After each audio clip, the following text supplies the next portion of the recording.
My name is Clara, and for the last 2 years of my 10-year marriage, I had been living with a ghost. The man I shared a bed with, my husband Ben, was a stranger. The warm, attentive man I had married had been replaced by a cold, distant workaholic who looked through me rather than at me. Our home was silent, filled with unspoken resentment. I suspected he was having an affair, but I had no proof, and a part of me was too cowardly to find it. Confrontation would mean the end, and I wasn't ready for that. Then came the phone call that changed everything. Ben had been in a head-on collision on the interstate. I rushed to the hospital, my heart a confusing mess of wifely duty and a strange, numb detachment. The doctor met me in the hallway. "He's stable," she said, "but he has a severe concussion. We're seeing signs of significant retrograde amnesia." When I was finally allowed to see him, he was awake. He turned his head, and his eyes, which had been cold for so long, lit up with a brilliant, unadulterated love that I hadn't seen in years. "Clara," he whispered, his voice weak. My God, I was so scared. I thought I'd lost you. The doctor was right. The last 5 years of his memory were completely gone. He didn't remember the fights, the silence, the distance. He remembered us as we were 5 years ago. Deliriously happy newlyweds who couldn't keep their hands off each other. The ghost was gone. In his place was the man I had fallen in love with. I made a decision in that moment. I wouldn't tell him. This was a chance, a bizarre, miraculous second chance to start over. I would pretend the last 5 years had been as perfect as he remembered them. The weeks that followed were a surreal, beautiful dream. I brought him home, and he was astounded by the life we had built. He held my hand constantly. He'd leave me love notes. He wanted to hear every story about our last 5 years, and I'd spin tales of romantic trips and happy memories, my heart aching with the lie. We were having a second honeymoon, and it was more perfect than the first. I had my husband back. The man I had mourned for years was alive and sleeping next to me. I told myself the past didn't matter. Only this new, beautiful present was real. Our new life was a fragile, perfect bubble. But the past has a way of refusing to stay buried. A month after Ben came home, I was cleaning out the trunk of his car, the one that had been wrecked in the accident. The tow yard had sent over a box of his personal effects they'd recovered. At the bottom, tucked into the lining of his briefcase, was a phone I didn't recognize. A sleek, new burner phone. My heart stopped. This was it, the proof I had been too afraid to look for. The bubble of our new happiness was so beautiful, and I knew that looking at this phone could pop it forever. For a whole day, I left it on my dresser, a ticking time bomb. But I had to know. That night, with Ben sleeping peacefully, I took the phone into the living room and turned it on.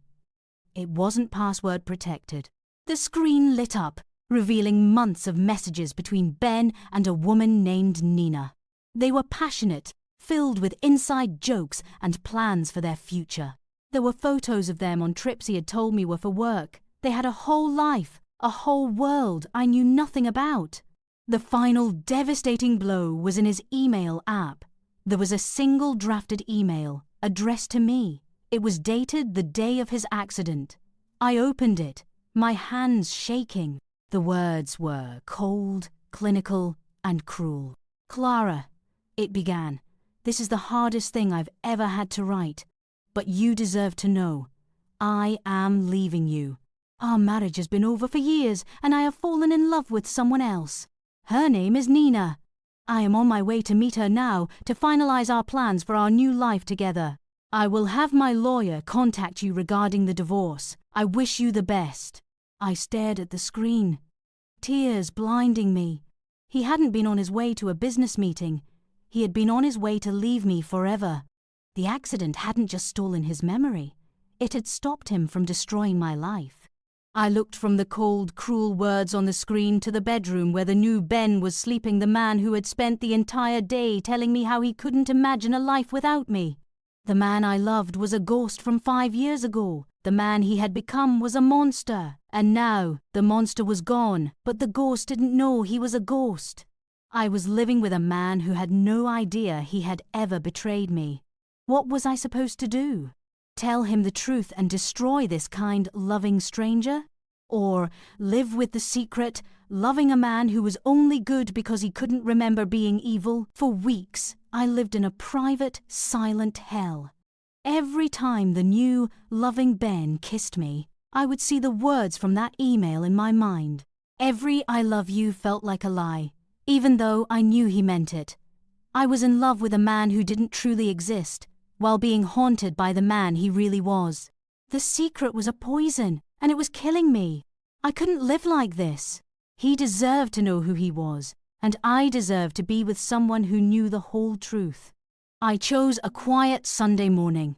I made him his favorite breakfast. We sat at the kitchen table, the sun streaming in, a perfect picture of domestic bliss. Ben, I began, my voice trembling. We need to talk about the last 5 years, the real last 5 years. He looked at me, his expression open and loving. Of course, Clara. Tell me another story. This isn't a story, I said softly. It's a confession, for both of us. I told him everything.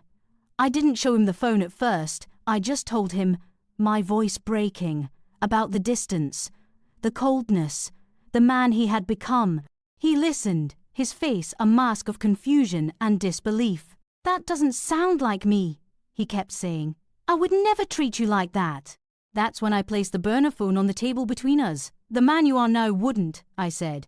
But he did. He picked up the phone. I watched as he scrolled through the messages, his face growing paler with every word. I saw his hands begin to shake as he read the photos and the drafted email. He was a stranger looking at the intimate, ugly details of a life he didn't remember living. He looked up at me, his eyes filled with a horrifying, broken emptiness. Who am I? He whispered. Our second honeymoon was over. It was replaced by a new, fragile reality.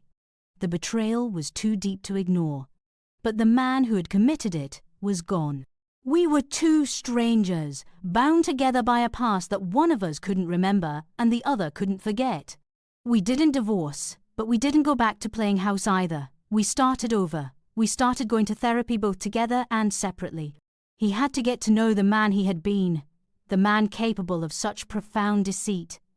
I had to learn if I could ever truly forgive him, if I could ever trust him again. Our story doesn't have a simple, happy ending. It's a work in progress. Some days are filled with the old, easy love he remembers. Other days are heavy with the shadow of the man he was. But for the first time, it's real. We are not living a dream or a lie.